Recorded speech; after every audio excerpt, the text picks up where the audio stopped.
इतिहासात पहिल्यांदा मराठ्यांचा दसरा मेळावा आयोजित होत आहे। ठिकाण आहे नारायणगड, जिल्हा बीड।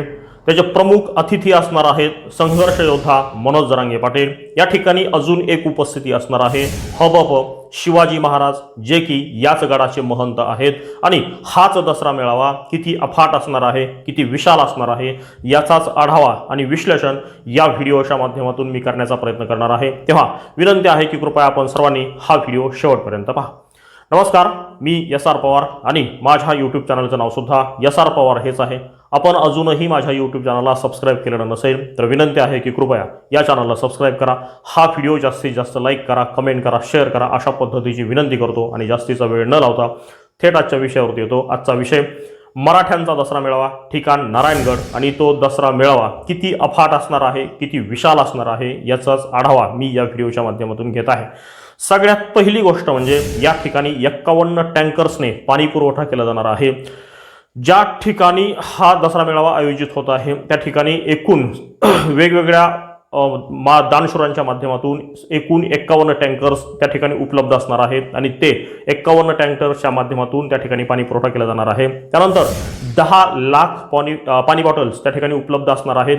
काही पार्किंगच्या जवळ असणार आहेत, काही सभेच्या ठिकाणी असणार आहेत, रस्त्यामध्ये काही असणार आहेत। त्यानंतर जे हायवेज उपलब्ध आहेत आणि ज्या गडाला एकूण 4 रस्ते आहेत त्या प्रत्येक रस्त्यावरती पिण्याच्या पाण्याची सोय केली जाणार आहे। एकूण जवळपास 10 लाख पाणी बॉक्स त्या ठिकाणी उपलब्ध होणार आहे आणि प्रत्येक बॉक्समध्ये 12 बॉटल्स असतात, हेही आपल्याला माहीत आहे। अशा पद्धतीने 10 लाख पाणी बॉक्स असणार आहेत।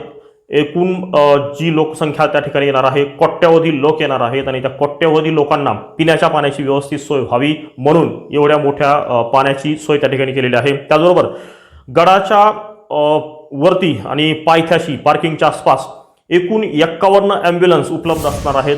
जर काही इमर्जन्सी जर आली, एखाद्या व्यक्तीला जर काही त्रास व्हायला लागला तर त्या व्यक्तीला सुरक्षित ठिकाणी पोहोच करण्यासाठी किंवा दवाखान्यामध्ये पोहोच करण्यासाठी, लवकरात लवकर पोहोच करण्यासाठी गडाच्या परिसरामध्ये आणि गडाच्या वरती एकूण 51 ॲम्ब्युलन्सची सोय करण्यात आलेली आहे। त्यातील काही ॲम्ब्युलन्स आत्ता येऊन सुद्धा थांबलेल्या आहेत, काही येणं बाकी आहे। जेव्हा सभेला सुरुवात होईल त्याच्या अगोदर ह्या सर्व ॲम्ब्युलन्स उपलब्ध होणार आहे, 51 ॲम्ब्युलन्स।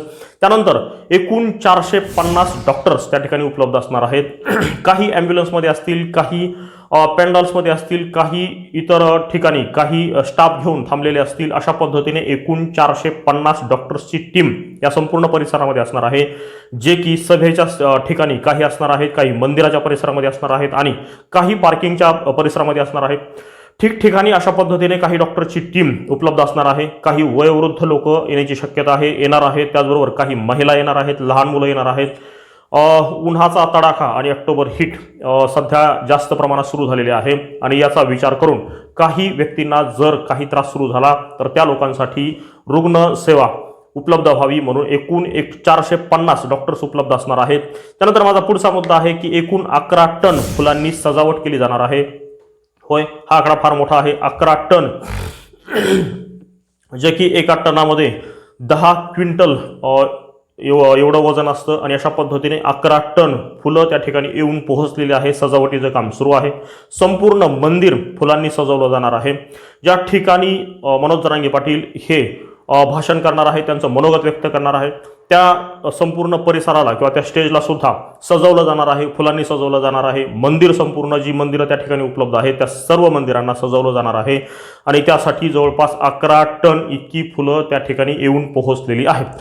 दुसरा मुद्दा आहे की 200 एकर वरती सभा। होय, मनोज जरांगे पाटील यांची आत्ताची जी सभा आहे, आत्तापर्यंत ज्या सभा झालेल्या आहेत, जी पहिली सभा त्यांची आंतरवाली सराटीमध्ये झालेली होती ती 100 एकरांवरती होती। मात्र आत्ता ही जी सभा आहे ती जवळपास 200 एकर एवढ्या मोठ्या परिसरामध्ये ही सभा आयोजित केलेली आहे।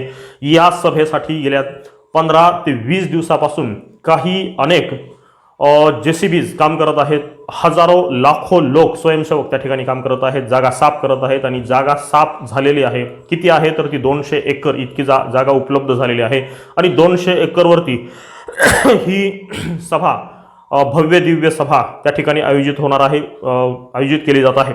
त्यानंतर त्या ठिकाणी काही भगवे ध्वज लावले गेलेले आहेत, काही लावण्याचं काम सुरू आहे, अंतिम टप्प्यात आहे। किती ध्वज आहेत तर ते जवळपास 7,500. एकूणच काय तर भगवं वादळ या ठिकाणी येणार आहे. मराठ्यांचं भगवं वादळ नारायणगडावरती येणार आहे, पोहोचणार आहे. त्यातील हजारो लाखो स्वयंसेवक, हजारो लाखो भाविक मराठे त्या ठिकाणी आलेले सुद्धा आहेत. 18 पगड जातीमधले अनेक लोक त्या ठिकाणी येऊन पोहोचलेले आहेत. बाकी येणं सुरू आहे. आणि उद्या सुद्धा ज्या दिवशी दसऱ्याच्या दिवशी 12 तारखेला 12 ऑक्टोबर 2024 या दिवशी कोट्यवधींचा जनसमुदाय त्या ठिकाणी येणार आहे, हजर होणार आहे. आणि त्या परिसरामध्ये एकूण किती ध्वज लावलेले आहेत तर ते भगवे ध्वज आहेत 7,500. त्यानंतर माझा पुढचा मुद्दा आहे, त्या ठिकाणी काही स्वयंसेवकांची नेमणूक केलेली आहे. ते किती आहेत तर जवळपास 11,000 स्वयंसेवकांची नेमणूक केलेली आहे. हे स्वयंसेवक संपूर्ण महाराष्ट्रातून आहेत, फक्त बीड जिल्ह्यातून नव्हे. संपूर्ण महाराष्ट्रातून ज्यांना ज्यांना आपली सेवा त्या ठिकाणी द्यायची आहे, स्वयंसेवक म्हणून आपलं कर्तृत्व पार पाडायचं आहे, कार्य पार पाडायचं आहे, आपली जबाबदारी पार पाडायची आहे, अशा पद्धतीचे जवळपास 11,000 स्वयंसेवक असणार आहेत. त्यातील जवळपास 2,500 ते 3,000 स्वयंसेवक गेल्या 2 दिवसापासून तळ ठोकून आहेत, मुक्काम करून आहेत आणि कंटिन्यू 24 तास ज्या ज्या काही गोष्टी त्या ठिकाणी करायच्या आहेत त्या ठिकाणी मदत करत आहेत. जवळपास 2,500 ते 3,000 स्वयंसेवक गेल्या 3-4 दिवसापासून कामात व्यस्त आहेत. उरलेले सगळे स्वयंसेवक आज रात्री किंवा उद्या सकाळी सभेच्या दिवशी सकाळी पहाटे 5 वाजता त्या ठिकाणी पोहोचणार आहेत आणि त्यानंतर ते दिवसभर सभा पार पडून पाटील व्यवस्थित सुखरूप परत जाऊपर्यंत त्या ठिकाणी उपलब्ध असणार आहेत. त्यानंतर सुद्धा त्या ठिकाणचं सर्व काम व्यवस्थित जिथल्या तिथं करण्याची जबाबदारी या स्वयंसेवकांनी उचललेली आहे. आणि त्यासाठी किती स्वयंसेवक आहेत तर त्याचा आकडा आहे 11,000 स्वयंसेवक. माझा पुढील मुद्दा आहे, त्या ठिकाणी काही जेसीबींनी पुष्पवृष्टी केली जाणार आहे. किती जेसीबी आहेत तर 51 जेसीबींची सोय केलेली आहे. त्यातील काही जेसीबी त्या ठिकाणी येऊन पोहोचलेले आहेत. बाकीची जेसीबी उद्या सकाळी किंवा पहाटे गडावरती आणि गडाच्या परिसरामध्ये जाऊन पोहोचणार आहेत. आणि 51 जेसीबीच्या माध्यमातून माननीय संघर्ष योद्धा जरांगे पाटील आणि त्या ठिकाणचे हबप शिवाजी महाराज यांच्यावरती या पद्धतीने पुष्पवृष्टी होणार आहे. त्यानंतर या ठिकाणी 10 कॉटचं ICU बेड सुद्धा उपलब्ध केलेलं आहे. होय, गडाच्या परिसरामध्ये जर काही इमर्जन्सी आली, काही एखाद्या वयोवृद्ध व्यक्तीला किंवा आजारी पेशंटला जर काही गरज पडली तर काही ICUची बेड्स सुद्धा उपलब्ध असावीत. या दृष्टीने एकूण 10 ICUची बेड्स त्या ठिकाणी उपलब्ध झालेली आहेत, उपलब्ध केलेली आहेत. त्यानंतर सभेचं झालं की 200 एकरांवरती सभा आहे. पार्किंगसाठी किती जागा उपलब्ध आहे तर पार्किंगसाठी जवळपास 900 एकर इतकी जागा उपलब्ध केलेली आहे. होय, ज्या पद्धतीने बीडवरून जी लोक नवगण राजुरी या मार्गे दक्षिण दिशेने गडावरती जाणार आहेत, दक्षिण दिशेच्या पायथ्याशी जवळपास 500 एकरांवरती पार्किंगची सोय केलेली आहे. आणि गडाच्या उत्तरेला ज्या पद्धतीने छत्रपती संभाजीनगरमधून किंवा अहमदनगरवरून किंवा अहिल्यानगरवरून जी लोक येणार आहेत त्या ठिकाणी सुद्धा गडाच्या उत्तरेला जवळपास 400 एकर एवढ्या परिसरामध्ये पार्किंगची सोय केलेली आहे. फार मोठी पार्किंग, एकूण 900 एकराची पार्किंग त्या ठिकाणी केलेली आहे. त्यानंतर दुसरा मुद्दा आहे की त्या ठिकाणी रावण दहन सुद्धा होणार आहे. ज्या पद्धतीने दसऱ्याच्या दिवशी रावणाचं दहन करण्याची परंपरा आपण अनेक वेळा बघितलेली असेल. मोठ्या शहरांमध्ये सुद्धा आपण बघितलेली आहे. उत्तर भारतामध्ये सुद्धा अशा पद्धतीने रावणाचं दहन करण्याची परंपरा गेल्या अनेक वर्षापासून आहे. अशाच पद्धतीची सुरुवात ही नारायणगडावरती सुद्धा सुरू होणार आहे. त्या ठिकाणी रावणाचा भव्य दिव्य पुतळा उभारण्याचं काम सुरू आहे आणि त्या पुतळ्याचं दहन सुद्धा सभा संपल्याच्या नंतर होणार आहे. त्यानंतर दुसरा मुद्दा आहे की पाटलांची एंट्री नेमकी कशी होणार आहे तर पाटलांची एंट्री ही हेलिकॉप्टरच्या माध्यमातून होणार आहे, मधून होणार आहे.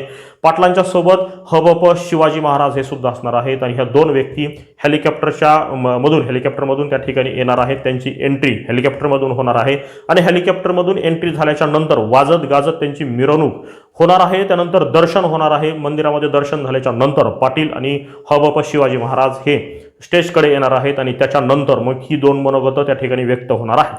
त्यानंतर दुसरा मुद्दा असा आहे की कोट्यवधींचा जमाव त्या ठिकाणी जमणार आहे आणि कोट्यवधींचा जमाव जमल्याच्या नंतर सुरक्षिततेचा प्रश्न सुद्धा अत्यंत गंभीर आणि महत्त्वाचा आहे. सुरक्षिततेसाठी त्या ठिकाणी काही स्वयंसेवकांनी किंवा काही माजी सैनिकांनी स्वतःहून आपली सेवा देऊ केलेली आहे. एकूण 500 माजी सैनिक त्या ठिकाणी संरक्षणासाठी उपलब्ध असणार आहेत. होय, मी आकडा परत एकदा सांगत आहे. एकूण 500 माजी सैनिक त्या ठिकाणी उपलब्ध असणार आहेत आणि त्यांच्याकडे माननीय संघर्ष योद्धा मनोज जरांगे पाटील आणि हबप शिवाजी महाराज यांच्या संरक्षणाची जबाबदारी असणार आहे. पूर्ण वेळ हे सैनिक त्या ठिकाणी उपलब्ध असणार आहेत, माजी सैनिक उपलब्ध असणार आहेत. माझा पुढील मुद्दा असा आहे की येणारे भाविक जे संपूर्ण महाराष्ट्रातून किंवा कर्नाटकामधून किंवा उत्तर भारतामधून सुद्धा येणार आहेत आणि विदर्भातून येणार आहेत, पश्चिम महाराष्ट्रातून येणार आहेत, त्यानंतर मुंबईमधून येणार आहेत, पुण्यामधून येणार आहेत, कोकणामधून सुद्धा येणार आहेत, या सगळ्यांसाठी अगोदरच्या दिवशी आल्याच्या नंतर राहण्यासाठी सोय असावी म्हणून बीडमधील जवळपास 10 ते 20 मंगल कार्यालय खुली केलेली आहेत आणि त्या ठिकाणी या लोकांची राहण्याची सोय केलेली आहे, जेवणाची सोय केलेली आहे, पिण्याच्या पाण्याची सोय केलेली आहे, उपलब्ध अजून अंघोळीसाठी किंवा इतर वापरासाठी सुद्धा खूप मोठ्या प्रमाणात पाण्याची सोय केलेली आहे आणि ही एकूण 10 ते 20 मंगल कार्यालये उपलब्ध करून दिलेली आहे. अशा पद्धतीने इतिहासात अशा पद्धतीचा दसरा मेळावा कधीही झालेला असणार नाही. अशा पद्धतीचा हा दसरा मेळावा असणार आहे. त्याची भव्यता, त्याची दिव्यता ही अतिशय अफाट असणार आहे, अतिशय विशाल असणार आहे आणि ज्याचं आपण शब्दात सुद्धा वर्णन करू शकणार नाही. अशा पद्धतीचा हा दसरा मेळावा असणार आहे.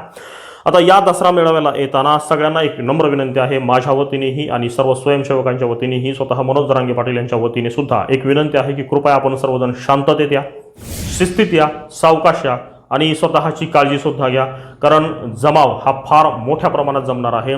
तेव्हा शांततेत या, काळजी घ्या, शिस्तीमध्ये या, अशा पद्धतीची विनंती करतो. आणि शेवटी जाता जाता एक विनंती करतो की मी ज्या पद्धतीने या सगळ्या अपडेट्स उपलब्ध करून देण्याचा प्रयत्न केला, माझा हा प्रयत्न आपल्याला खरोखर आवडलेला असेल तर विनंती आहे की कृपया माझ्या चॅनलला सबस्क्राईब करा, हा व्हिडिओ जास्तीत जास्त लाईक करा, कमेंट करा, शेअर करा, अशा पद्धतीची विनंती करतो आणि या ठिकाणी थांबतो. धन्यवाद.